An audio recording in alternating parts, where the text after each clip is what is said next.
Tu as vu le dernier gacon que je me suis offert? Il m'a coûté 30 briques.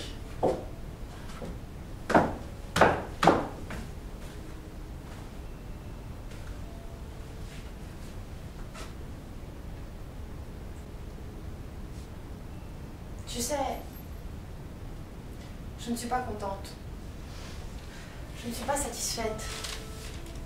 Quelque chose qui me manque. Il y a un truc qui cloche en moi. Je n'arrive toujours pas à vivre ce bonheur tant convoité. Qu'est-ce qui peut te manquer? Tu as un travail qui ne te fatigue pas trop, qui paye bien, très bien même. Maison en plein cœur de Saint-Germain, avec jardin, avec palais.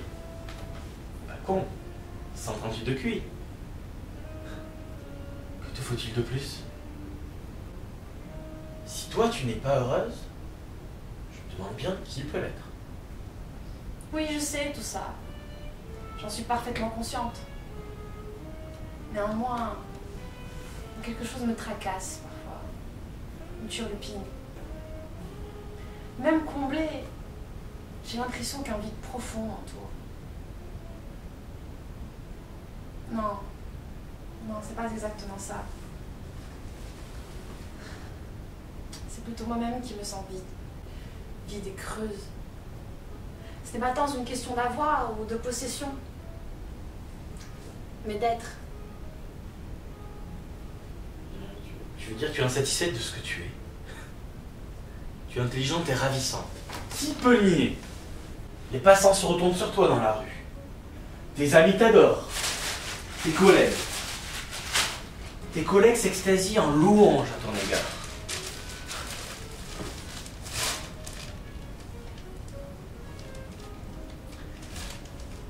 C'est ton instinct maternel. Inconsciemment, tu veux peut-être déjà devenir mère. Je te le répète encore une fois, ce n'est pas une question d'avoir, mais d'être. J'ai l'impression d'avoir manqué quelque chose, de m'être manqué moi-même. J'ai le sentiment que quelqu'un ou quelque chose d'autre a choisi à ma place. Mais qui? Ou quoi? Je cherche encore. Pourtant, tu as fait ce qu'il y a de mieux. Un bac S, mention très bien, avec un QI de 137. Tu verras, c'était facile. Puis HEC, tu as fini première de ta promo. Et maintenant, tu travailles dans la plus grande boîte de France. Tu es un modèle de réussite à la fois sociale et professionnelle. Que peut-on désirer de plus? Tu es un peu plus utile à la société, et celle-ci te le rend bien. Utile? Utile? Utile pour faire tourner le cercle vicieux de la productivité-consommation. Je pensais effectivement comme toi, jusqu'à il n'y a pas si longtemps. Puis, il y a eu ce rêve qui a tout chamboulé, qui m'a fait comprendre quelque chose, ou du moins qui m'a mis sur le chemin de la compréhension. Tu t'en souviens? Je t'en avais touché deux mots. Oui, ce fameux rêve, où soudain tu t'étais mise à lire de la philosophie. Dire que tu as toujours détesté ça. À cause de cette fameuse phrase. Comment il s'appelle déjà? Nietzsche, oui, c'est ça. Qui disait qu'en allant voir la femme, il ne fallait pas oublier le fouet. Quelle bande de charlatans et de misogynes, ces philosophes.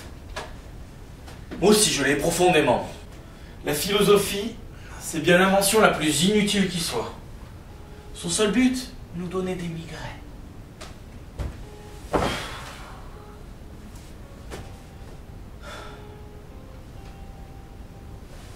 À propos, tu lisais quoi déjà?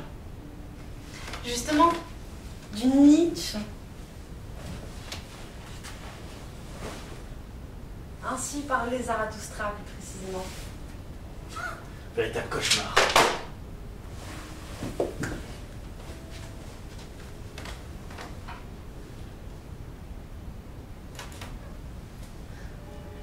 je ne connaissais même pas le titre de ce livre avant ce fameux rêve.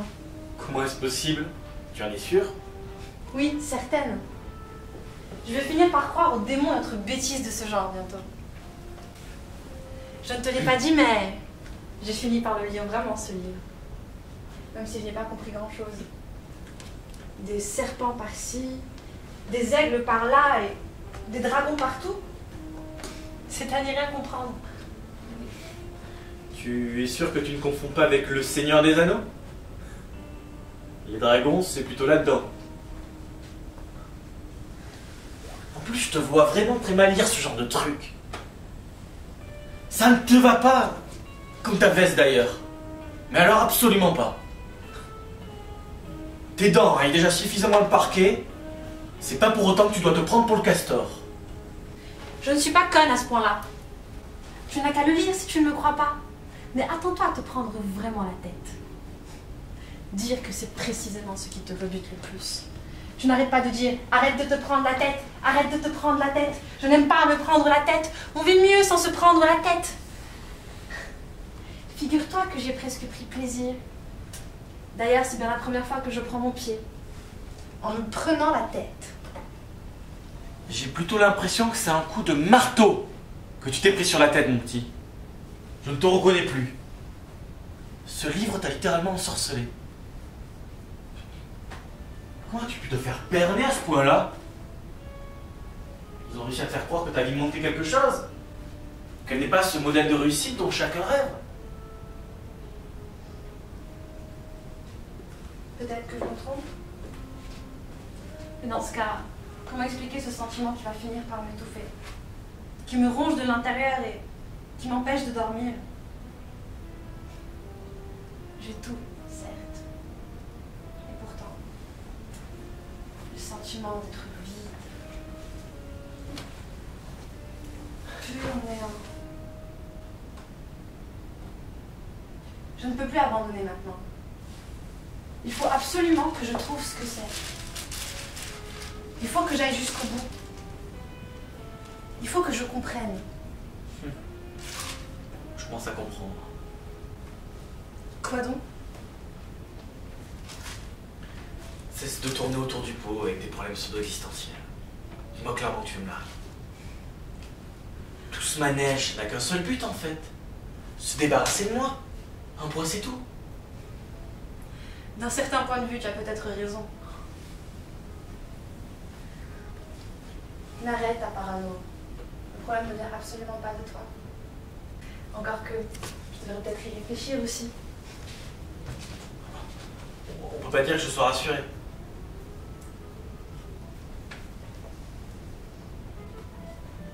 Tu sais, j'ai souvent comme l'impression de vivre ma vie, mais sans la vivre vraiment. De vivre une vie impersonnelle. Il faut que je continue à chercher. Il faut continuer à se prendre la tête. À lire, penser et chercher un nouvel idéal.